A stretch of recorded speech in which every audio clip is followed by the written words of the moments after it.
I am Dr. Abhijyoti Biswas, currently working as an assistant professor in the Department of Cardiology in UNMICRC Institute of Cardiology and Research Center. And today's topic of discussion is bypass graft intervention.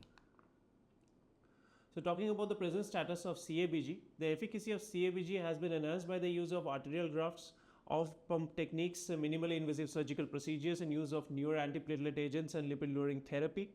However, failure of CABG grafts remain a significant healthcare problem, accounting for around 3 to 5% of patients of severe myocardial ischemic syndromes and 4 to 8% of recurrent ischemic syndromes annually.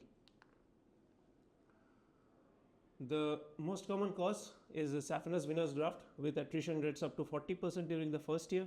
1 to 2% cases thereafter occur every year till 1 to 5 years. And after that 5% attrition rate for each year up to the next 5 years. So at the end of 10 years, one half of all the saphenous venous grafts are occluded and the other half of patent grafts are almost diseased. The factors which are associated with higher rates of repeat revascularization include female sex, diabetes, prior PCI dialysis, and incomplete revascularization. So a network meta-analysis which compared all the conduits state that the saphenous venous grafts have a 3 to 4-fold higher risk of occlusion at the end of 4th year.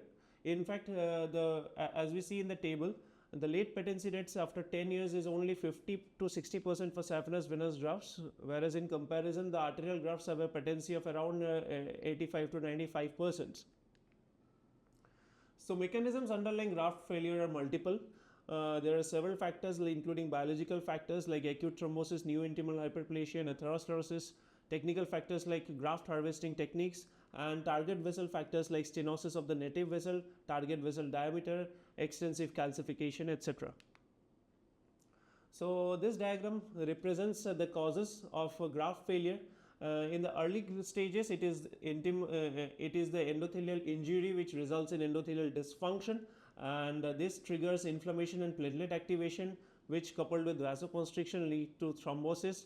That is the cause of early graft failure in majority of cases.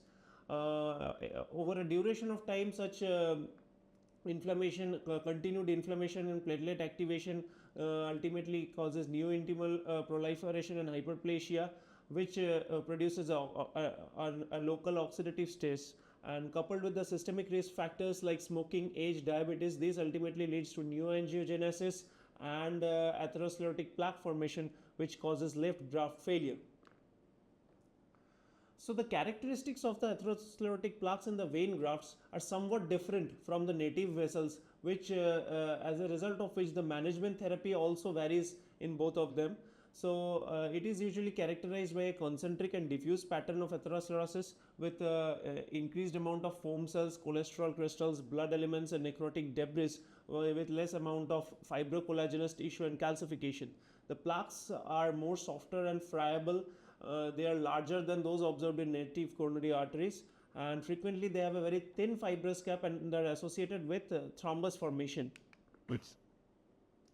Now the top image shows top left image is a high power photomicrograph which shows is a low power photomicrograph which shows a atheromatous plaque with rupture that has been marked with arrowheads, and this has resulted in secondary thrombosis. In the top right, we see the high power photomicrograph of the atheromatous plaque, which shows presence of increased amount of foam cells, cholesterol crystals, necrotic debris, and blood cells. So this is an angiogram which shows ulcerated plaque and with a high thrombus burden, and the OCT correlation of the image shows the presence of high thrombus as marked by an arrow in image B. It also marks the presence of intimal disruption as shown in image C with a cavity formation marked by asterisk. And in image D, we can see that there is a signal rich layer underlying which there is another signal poor layer. This shows the characteristic fibrofatty infiltration in the intima in such patients. So as previously stated, graft harvesting plays an important role. Particularly, it has been evidenced that atraumatic harvesting techniques, which includes harvesting with SVG grafts with a fat pedicle and avoidance of over distension, has resulted in long-term patency rates of around 83% at the end of 16 years. So what are the reoperation rates? Now at the Emory University Hospital in Cleveland Clinic, the reoperation rates were studied to be around 3% at the end of 5 years, 15% by 10 years and 30% by 15 years. And it was shown that the risk of in-hospital deaths and myocardial infarction was triple in cases of reoperation. Also, in the in-hospital mortality rates in the state of New York was found to be around 4.1% for initial operation, but for redo surgical procedures it was around 11%, 25% and 39% for the first, second and third operations respectively. So all this point out that reoperative surgery was associated with more risk, there was less complete anginal relief and reduced graft patency rates. It is attributable to more advanced disease formation and poorer graft conduits available for redo surgical procedures. So often in our clinical practice, we'll find surgeons pushing for a more conservative management in patients with limited amount of myocardial ischemia, where redo surgery poses some risk to the patency of the grafts. There's lack of suitable conduits for reoperative surgery, poor LV function, advanced age, and coexisting medical problems, even in symptomatic patients who are candidates for revascularization. So, the latest SCS data states that in patients more than 65 years of age who after CABG, PCI was found to be the preferred mode of revascularization in around 93% of cases. So coming to the indications for intervention, now for early cases, mostly angiography is advised in any patients post CABG who has symptoms of ischemia along with some ECG changes or positive biomarkers or with new RWMA on echo or hemodynamic instability. And any decision for revascularization must be taken after proper heart team consultation. For late graft failure, patients having large areas of ischemia or severe symptoms despite medical therapy should undergo repeat revascularization. So the factors which favor repeat revascularization, repeat surgical revascularization include multivessel involvement, severe vein graft disease, poor LV function, total occlusion of the native coronaries and availability of arterial conduits. Other factors which must be taken into consideration include time elapsed in surgery, which we will consider in our subsequent slides, and the status of the LAD. Since it has been found that there is no survival benefit in any reoperative surgery which does not involve a LAD. So recommendations, coming to the recommendations, well, it is said that therefore patients having a patent lima to LAD, PCI should be the option for reintervention, whereas in patients with having refractory angina on GDMT which is attributable to LAD disease, CABG must be chosen over PCI whenever an EMA graft can be used. So talking about early graft failure, now Zhao et al. Has conducted a study on 366 CABG patients who were subjected to intraoperative completion angiography, and it showed 12% of the bypass graft had a defect which was important enough to require some intervention. 3.4% of these cases needed open surgical revision, 6% needed open chest PCI, whereas 2.8% needed some minor adjustment. The PREVENT 4 trial shows graft failure occurring in 41.6% of SVG grafts with single distal anastomosis and 50.6% with multiple distal anastomosis at the end of 1 year. Other studies like the Prague 4 trial, the Ruby study, the DSCABG trial all shows that at the end of 1 year, it was mostly the SVG graft which showed occlusion, whereas some cases of lima graft occlusion were also noted. So, what are the causes of early postoperative myocardial ischemia? Mostly it is acute vein graft thrombosis, that is the most common cause. Mostly it occurs due to endothelial damage during harvesting or due to after initial exposure to arterial pressures. The second most important cause is stenosis, mostly at the perianastomotic sites. Other causes include reasons like bypass graft may be kinked or a wrong vessel may have been bypassed, or the revascularization may be rendered incomplete because of some diffuse disease or stenosis distal to the graft insertion or inaccessible intramyocardial position of the recipient artery. So, besides this, the patient who are at an increased risk are those with who had undergone minimally invasive surgeries, off bypass techniques, and who underwent non-internal mammary artery grafts. And therefore, in such patients, the ACC highlight that PCI in early ischemia is a class 1 indication. So now we'll talk about patients who present with early postoperative ischemia within a month of surgery. Now, in case the etiology is a focal stenosis at the distal graft anastomosis, then balloon dilatation across suture line is the management of choice. However, we must ensure the intracoronary position of the guide wire, and we must be sure that it has not penetrated the suture line, since suture line disruption and severe hemorrhagic complications are common. Also, the balloon sizing should be conservative, and we must have an access to a covered stent in case a perforation occurs. So, in view of such deadly complications, the European guidelines advise against PCI of graft anastomosis within 1 month of surgery. It is noteworthy that for mild to moderate imperfections at the anastomotic sites, no intervention should be done, because it has been found that such lesions mostly disappear in subsequent angiography. Mostly these occur because of edema, which gradually subside with time. However, some have attributed this to the self-reparative abilities of limb. Now, in case we find a thrombosed graft, then PCI of the native coronary artery is advisable. However, mechanical thrombectomy and redo surgery are other options.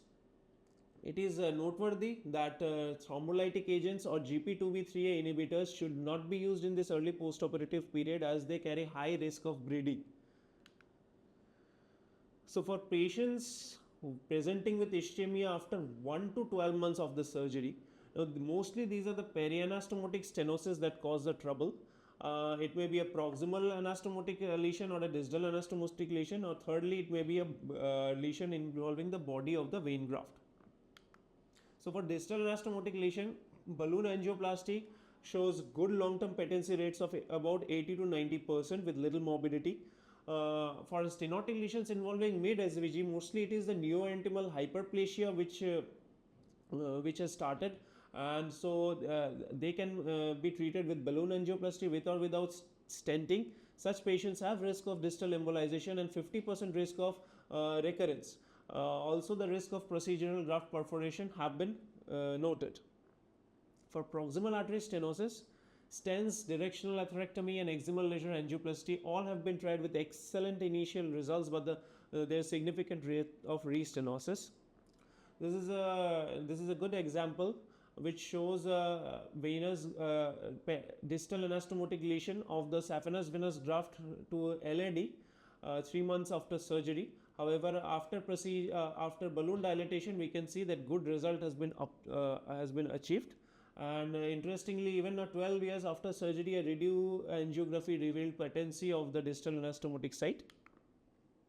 Another example of perianastomotic stenosis at the distal anastomotic site of a lemur graft to LAD 5 months after surgery, which was treated with balloon dilatation, and the angiography done even after 5 years, that is represented on the right side, shows that the distal anastomotic site is still patent after 5 years. So, now patients presenting with 1 to 3 years after surgery, mostly some new stenosis appears either in the graft conduit or native coronary arteries, and mostly these are amendable to PCI, but we should keep in mind that whenever possible, native coronary arteries are the ones to be targeted.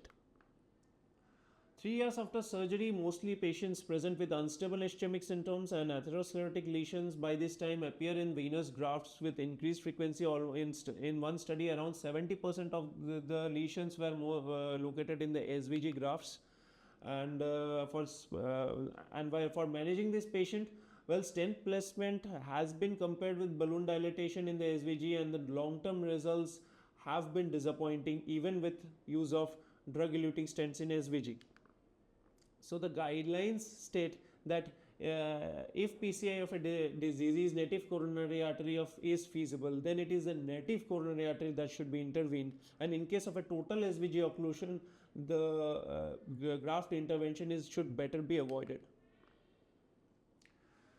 Now, post CABG patients presented with acute MI in around 3% cases annually, and more in around the SVG graft was found to be the culprit in majority of 56% of these cases. These lesions, although interestingly, even though these patients have high thrombus burden, intravenous thrombolytic therapy was relatively ineffective in such cases, and they needed mostly emergency angiography followed by thrombectomy and mechanical recanalization.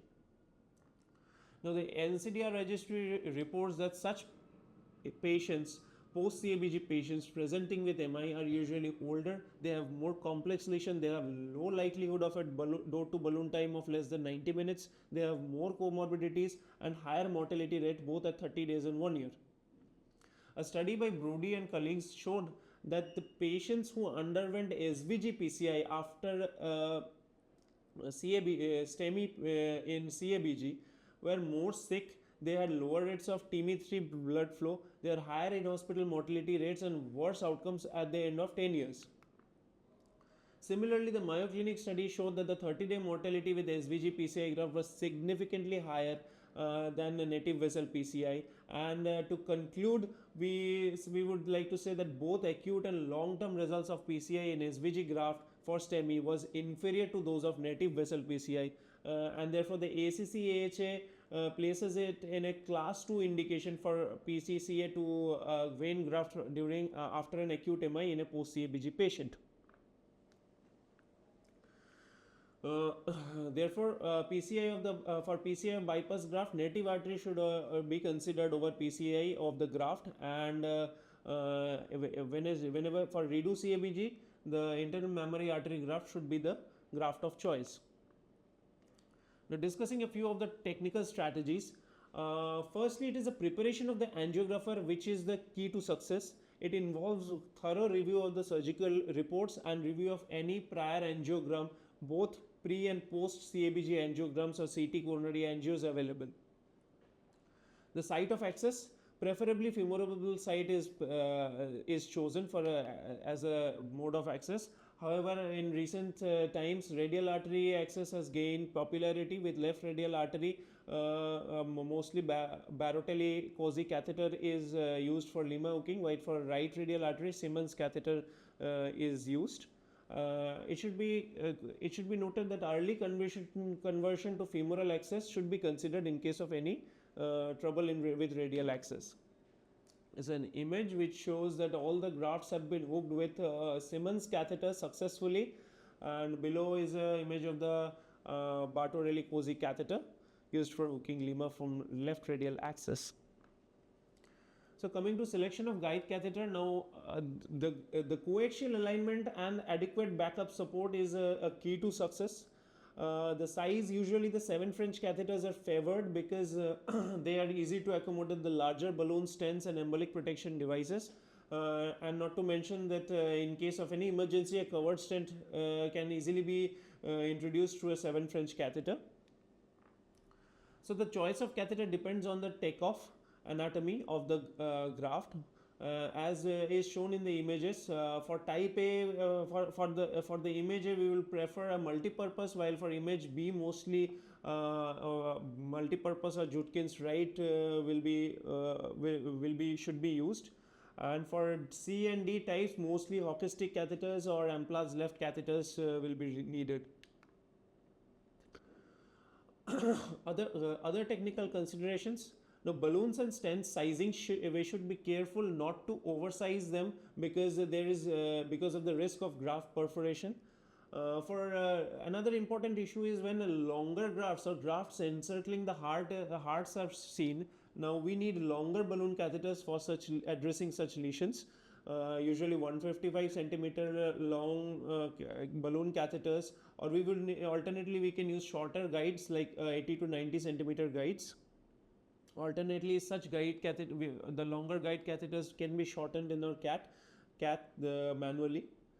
Another important consideration is the embolic protection devices, which in present day scenario are a class 1 indication for de novo SVG lesions. Further discussion will be done ahead in our presentation. So coming to the results of intervention, now study conducted at the Emory University over 14 years period, including 2,613 post-op bypass patients, showed favorable outcome for PCI over reoperation in respect to mortality, Q-wave infarction, MI, stroke, length of stay and cost. The 10-year survival was also better in the angioplasty group. However, by 5 years, it was found that 50% of these PCI patients needed repeat re-intervention. So the data from the Cleveland Clinic and also other data from Morrison and colleagues, all these data show that at the end of 5 years, the unadjusted survival was almost similar with CABG or PTCA. So now moving ahead to vein graft interventions. Now, as I have already mentioned, the guidelines encourage the use of PCI in early graft failure, but are less supportive of PCI in vein grafts in place for more than 3 years. This is mostly because of high risk of atheroembolic MI and poor durability of such grafts. So in present day, this vein graft intervention stand at a class 2A indication only in patients presenting with severe symptoms, class 3, class 4 symptoms, who are poor candidates for reoperation, who have patent arterial grafts, and who have intermediate to high risk findings on non-invasive testing. So now these are the list of the predictors of 30-day MACE after SVG stenting. Mostly large estimated plaque volume, thrombus, advanced patient age, active tobacco smoking, and high SVG degeneration scores are predictive of SVG graft failure. Now, important discussion is whether to choose bare metal stents over balloon angioplasty. Now, balloon angioplasty has shown a high rate of restenosis, around 68% in proximal lesions, 61% in the mid-graft lesions, and 45% in distal lesions. BMS have improved the initial results by opposing this elastic recoil, by stabilizing any dissection, decreasing need for emergency surgery, and reducing restenosis. However, the benefits were found to be modest in the SAVED trial. We'll go through a few slides discussing the SAVED trial, which is a landmark trial. It compared balloon angioplasty versus bare metal stents in graft PTCA. It included around 220 patients who were randomized to Palmer-Schatz BMS or balloon angioplasty, and it shows higher rates of procedural efficacy with stenting techniques at the cost of increased hemorrhagic complication, mostly resulting from use of warfarin in post-PTCA patients. It showed the better results in respect to death, MI, repeat surgical procedures, and revascularization in the stent group. However, there was a lack of significant difference in restenosis rate in the treatment group due to greater late lumen loss in the stent group and the smaller sample size used. We should also note that the SAVE trial was the only RCT of embolic protection devices, and it showed a significant improvement of around 42% of the rates of MI post procedure. So a graphical representation of the same. So while comparing drug-eluting stents with BMS, 5 randomized trials have been done in this regard. 2 of which report benefit, 1 reports some harm, and 2 shows equal outcomes. Now, on critical analysis, 3 of these trials which focused on the SVG patency rates after procedure suggested better results with this. However, larger trials like DIVA and ISAR CABG, which assessed long-term clinical outcomes with respect to death, MI, target vessel revascularization, reported similar long-term outcomes.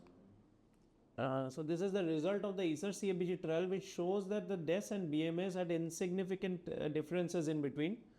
So as of now, the recommendation is DES, since DES is recommended over BMS for any PCI, therefore in today's scenario, we mostly implant DES even in SVG grafts.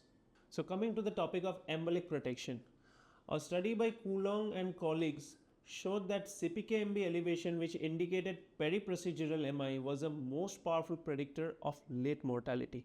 and it was found in around 20% of the patients after SVG PCI. This called for the need of embolic protection devices to reduce the risk of periprocedural atheroembolic MI. So, in today's scenario, embolic protection is available in different types. Mostly it may be the distal protection device, proximal protection device, or the filter. So, the guardware system, which uses a distal occlusion balloon, has shown a 30-day MACE rates of lowered by around 42% in the SAFER trial. This mostly uses a distal occlusion balloon, and where during whose inflation the graft is particularly interrupted, and the stent is then placed, after which the aspiration is done, and finally the balloon is deflated to restore the flow. It has the advantages of having a very low profile and being cost effective. Also, an important aspect is that the smaller particles and the soluble vasoactive agents like all the endothelins and serotonins can be aspirated out during the procedure. However, it carries a major disadvantages of completely occluding the target vessel during the procedure, which may not be well tolerated by the patient. Also, it needs a long parking segment, and it has inability to protect the side branches. And it comes with some complexity, and the procedural time and procedural cost is increased. So this is the guardware system. Proximal protection devices mostly find their use in patients having inadequate landing zone, and they have comparable MACE rates, but in reality they are no longer available. So the filters are the devices of choice in the present day scenario. They have the advantages of being very easy to use, and since there is no vessel occlusion, therefore it avoids any periprocedural ischemia, and also there is good visualization of the site to be stented.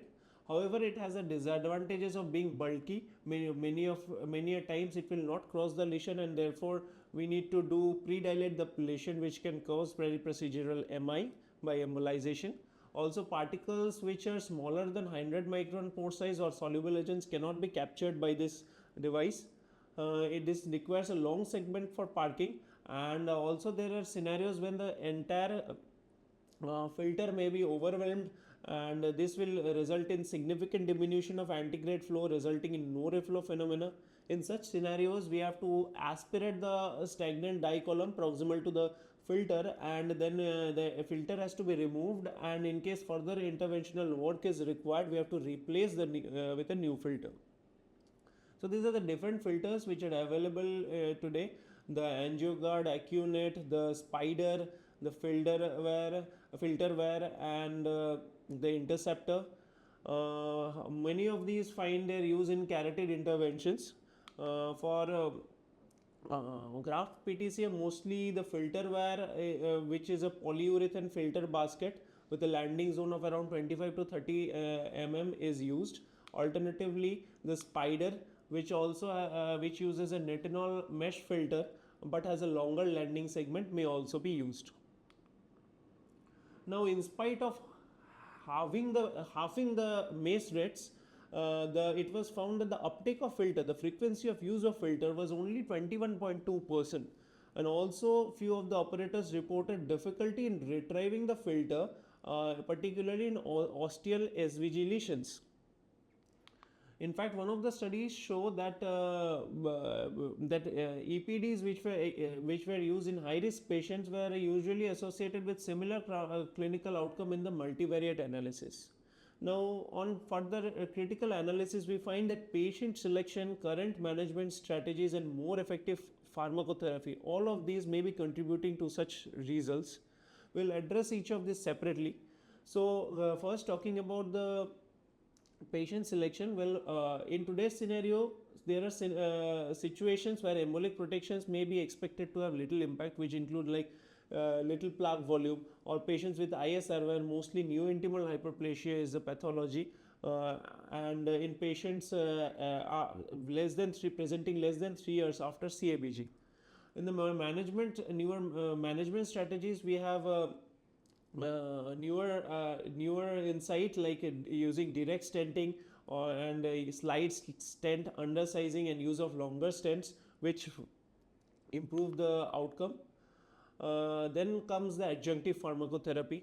Now, a comparison between unfractionated heparin and bivalirudin found no difference in the MACE rates. However, there were less minor bleeding rates with bivalirudin, which makes it useful in patients having very high bleeding risk. However, since it is a non-reversible agent, its use is becoming less appealing day by day, since SVG plasty carries the risk of graft perforation. And amongst antiplatelets, 6000 milligram of clopidogrel must be loaded prior to the procedure, and this must be followed by a DAPT for 1 year. However, recent study by Sachdeva and colleagues show that long-term DAPT for almost 2 years is gives more favorable outcomes. Interestingly, there was no apparent benefit from the use of GP2B3A inhibitors, although in present scenario, selective use in patients with significant thrombus burden may be considered. Vasodilators like adenosine, nitroprusside, nicardipine and verapamil all may be used to prevent or treat no reflow both during and after the SVG PCI procedure. Amongst these, nicardipine 100 to 300 mics intragraft has been preferable because of its prolonged duration of action and less hypotensive effect.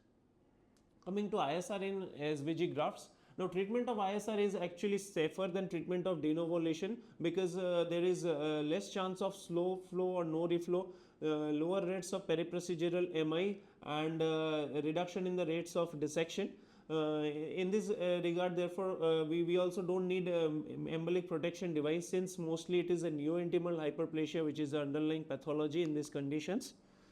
A study by Waxman and colleagues show who used iridium 192 found that lower rates of stenosis at the rate of 6 months with 79% reduction in the rates of repeat intervention. However, it is not available in the current scenario. So, for the guidelines recommend the use of DES and DCBs both as class 1 indications in patients with SVG ISR, and it advocates the use of IVUS and OCT to detect any stent related mechanical problems. However, in patients who are having recurrent episodes of diffuse ISR, CABG should be considered after heart team discussion.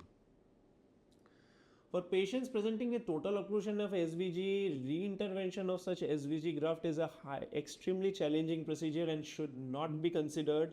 However, in some subacute settings, treatment strategy might involve thrombectomy with or without balloon angioplasty with some use of some lytic agents and prolonged anticoagulation, and with delaying of the stent implantation for days or weeks. Use of embolic protection device is must in such cases. So this is an example which shows some thrombotic lesion, and therefore the patient underwent intragraft thrombolysis. Subsequently, he was put on prolonged anticoagulation, and the angiography after anticoagulation is shown in image C, which shows the residual lesion with significant diminution of the thrombus burden, and after which a delayed stenting was done. And the post-stenting results are shown in image D. Internal memory artery grafts. Well, for distal anastomotic lesions in IMA grafts, usually low pressure balloon dilatation suffice. However, for proximal lesion or ostial lesions, mostly dilatation is accompanied by stenting procedure. Complications are infrequent and mostly include IMA dissections and spasm. Now, coming to the complications of venous plasty, the complications rates have highly plummeted, and the need of emergency surgery has decreased to less than 1%. The major complications will be discussed in the discussed henceforth. Number 1, atheroembolic myocardial infarction. The risk, as I have already discussed, has largely been reduced with the use of embolic protection devices and newer strategies of management, including direct stenting, slide stent, undersizing, and avoidance of post dilatation after stent implantation. avoidance of stenting in bulky SVG lesions, and with the increasing use of native vessel PCI. Bleeding, it is a major issue in elderly and females, and it can be minimized by avoidance of the use of GP2B3A inhibitors, use of radial access, and selective use of bilirubin. Now, graft perforation is a rare and a greatly feared complication. It is mostly attributed to vessel wall penetration by the guide wires and inflation of balloon in the subintimal place, overexpansion of a coronary artery graft, or use of some atheroablative techniques. So it may result in extensive hemorrhage, vessel occlusion, and cardiac tamponade, or even atrial compression. The management involves prolonged balloon inflation, reversal of anticoagulation, use of covered stents, which has shown high success rates, and emergency surgery. No reflow phenomena. The cause is usually multifactorial, maybe some microvascular spasm or embolization of atheromatous debris and thrombus. To manage this, mostly we use intracoronary administration of small vessel dilators, including the CCBs, adenosine nitroprusside. One point to be noted is that epicardial dilator nitroglycerin has little or no benefit in such cases. Additionally, we can go for aspiration of the stagnant dye column, and further the rates of low flow has been reduced with the use of embolic protection devices. So now we'll come to a case presentation where there was a dilemma whether to go for the native vessel or the graft plasty. So this is a 48-year-old male who has a history of systemic hypertension. He has already underwent a PTCA to LAD with rotablation on 2022, and he had a recent history of CABG in March 24 with 2 grafts, an arterial graft to LAD and a venous graft to OM1. Now the patient presented to us with persistent effort angina after CABG. So we go for an angiogram, and here we see that the OM is the native OM is completely occluded, whereas there is good antegrade flow in the LAD. So the RCA shows some minor plaques, but of note, the lima was atretic in this patient. So the venous, the angiography of the venous graft shows some lesion in the proximal as well as the distal anastomotic site, and in fact distal to the anastomosis there is minimal or no flow in the native OM. So to identify the culprit vessel, a stress MPI was done, which showed significant stress inducible ischemia in the circumflex territory. So therefore a PTCA to OM was planned. So first, since the patient presented only 3 months after a graft after a bypass procedure, so we took him for PTC is for a graft PTCA. Now firstly wiring was attempted from RSVG graft to OM, and but the microcatheter won't cross the lesion. So we took a angiogram, and we found that the artery distal to the anastomotic site was dissected.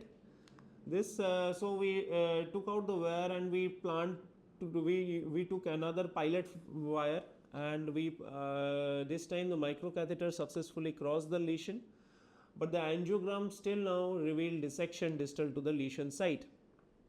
So in view of this dissection, we thought of accessing the native OM. So now we attempt a wiring of the native OM, and then after the OM was wired, we successfully did a balloon dilatation of the native OM.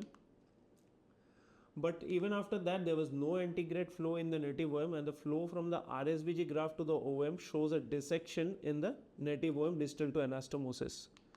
So the procedure was abandoned, and the patient was discharged on anti-anginals. However, the patient complained of persistent angina. Even after uptitration of anti-anginals, the patient still presented with refractory angina. Therefore, PTCA to OM was reattempted 3 months after the initial procedure. So again, a check angio showed total occlusion of the OM distally refilled by collaterals from LAD.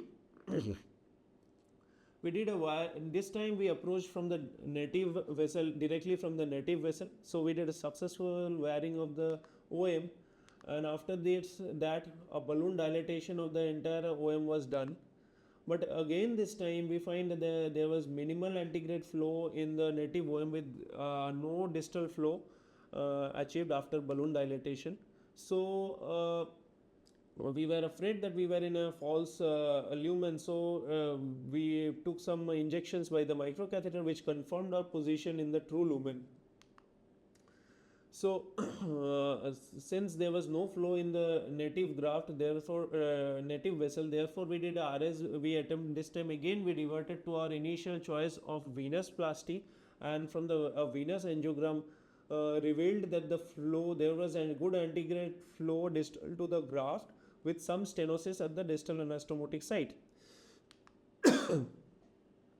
So now wiring was attempted from RSVG to distal OM, and balloon dilatation of the stenosis at the distal anastomotic site was done.